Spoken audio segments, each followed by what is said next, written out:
Mayong buntag ka natong tanan, another day, another vlog. And this is Mesco Radios, ang Miss Bulanon ng Poblacion Carmen, Surigao del Sur. Mga untag butong sa probinsya, diri sa Purok, Buntalid, Cantilan, Surigao del Sur. Yo!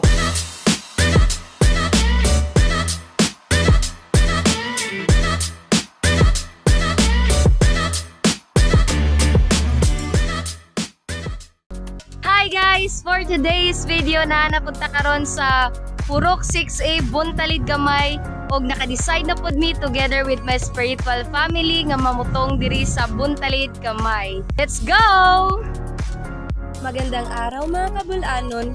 So mauni siya ang view diri sa Buntalid Gamay. Inigabot nato sa parkingan sa sakyanan. Perfect kaayo ang view ug ang fresh air diring dapita mga kabulanon. Ug karon sugdan na nato ang pagbaktas paingon sa atong pagpamutungan.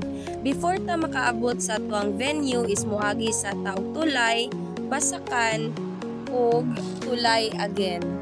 Kabantay mo ang mga unplanned nga mga banding is mas mahitabo pa siya kaysa sa planado nga banding, which is usahay or mostly gyud mahimo siyang drawing.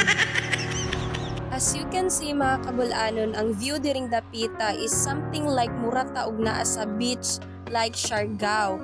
But in reality, naatas sa bukid. So diring dapita mga kabulanon is super jud siya ka peaceful to the point nga makapamalandong ka sa kamaayon ni Lord sa atong kinabuhi. Guys, ubani kami ni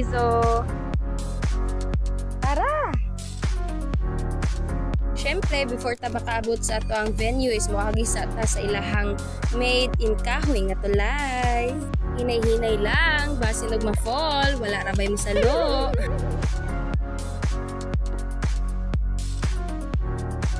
Usaka pa ta dito guys, so. Padayon lang ta sa paglakaw ug itorta mo sa amuang bukid. Aruy nangangkon. Super adventurous.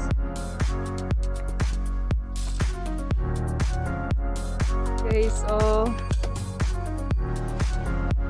Guys, pasaka pa ta dito guys. So, mura tag nag-hiking. This time, mga kabulanon, niabot na gyud ta sa area nga kanang medyo pasaka siya ug sama rin ni sa atong kinabuhi nga bisan mo bati tagkakapoy, kaluya apan dili ta mohunong tungod kay naatay mga pangandoy. Wow! Hello mga kabulanon, finally nakaabot na jud mi sa amo ang venue ug naabtan ako ang mama ni Ma'am Rose nga nanguhag kamuti. Mga kabulanon, this is how we're going to get bunga sa kamuti. So, kinahanglan magdala lang ka og bungay or dangay and then imo lang kabuto ng punuan sa imong tinanom and then makita na nimo ang bunga.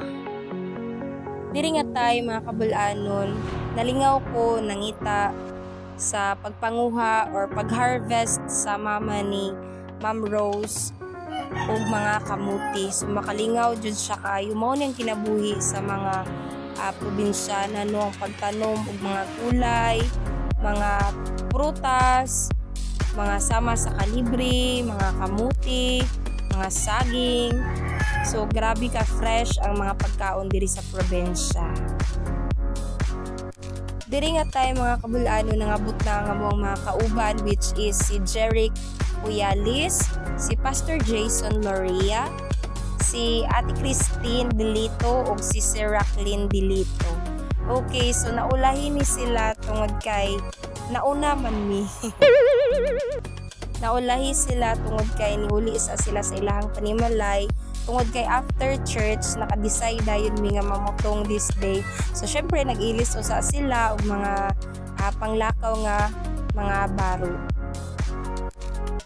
Then, after how many minutes, niabot na pod ang another Delito family, which is si Kuya Jacob Delito, si Uncle Dennis, and Ate Ana Delito.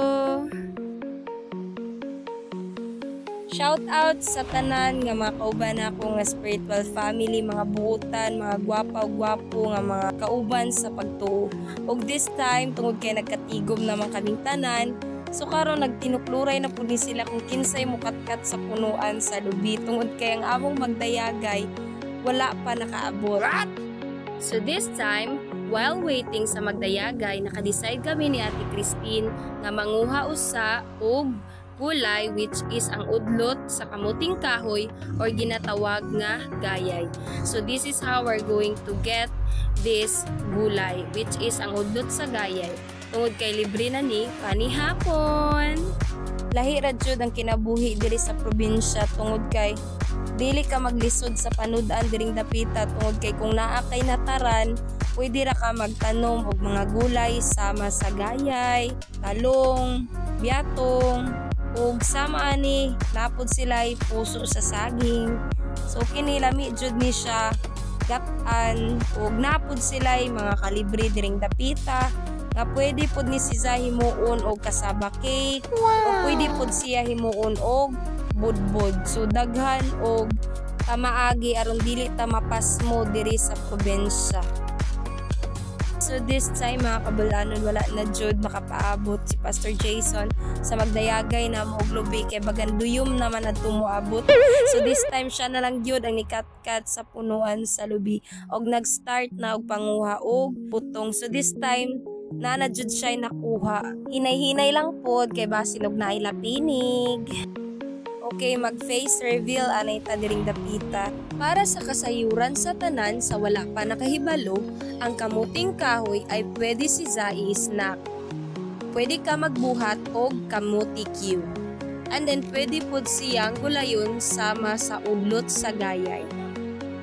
Diri nga tay mga kabulaano ni tabang napud ko sa pagpanguha sa kamuti aron madali. As you can see mga kabulanon, klase-klase ang iyang sizes, na gagmay, na gagmayers, ug napoy dagko, na dagkoers.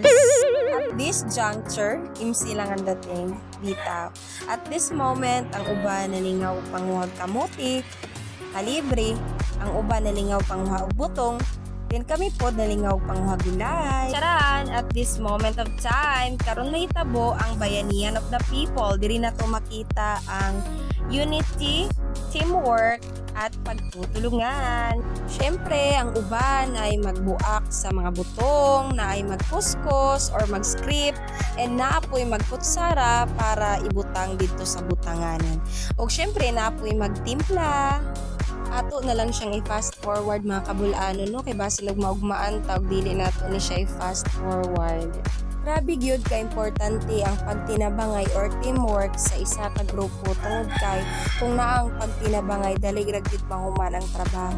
As you can see, duha na gyud ang nagputaw sa ating buko salad or butong. Every time na mamutong kami, dili gyud mawala ang fita ug ang condense. Tungod kay mao ni siya ang muhatag og dugang kalami sa ato ang buko salad. This is one of the best moment nga akong kamingawan diri sa probinsya. Tungod kay kung mamutong ta diri sa province is libre lang siya tungod kay daghan diri mga kalubihan. Actually, aside sa na-enjoy ta sa banding is naapod tay makuha nga vitamins and nutrients gikan sa buko or sa butong. Sama sa lauric acid, chloride, iron, potassium, magnesium, and calcium, most especially ang sabaw sa butong. Finally, nahuman ra gyud ang tanan. So this time mga kabulanon, unsa pa inyong gihulat? Kuha nagbaso, mga unta!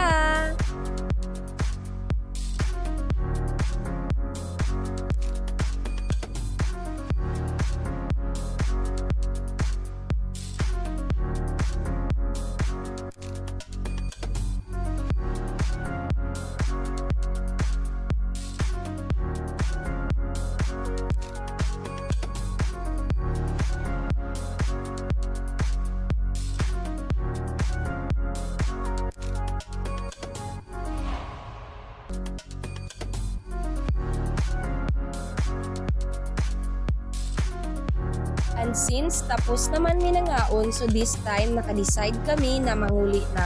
But as of this moment is nag-ulan. So karon nagpahuyaw sa mi the moment of truth. Pagbusog ang tawo, lami jud itulog. So this time nagpaabot lang mi nga muhuyaw and then manguli na mi. So thank you so much. Ma'am Josie Ross, and to your family, salamian nga buthong. It's time to go home, but at this moment, samtang kami manguli, magdalagi hapon og butong. That's all for today, guys. Manguli na mi. Bye-bye! Thank you so much for watching on my mini vlog, and don't forget to follow my page, which is Miss Courageous Vlog, and don't forget to subscribe to my YouTube channel, Miss Courageous Vlog. Thank you so much and God bless. Goodbye. Amping. Bye-bye. Love you.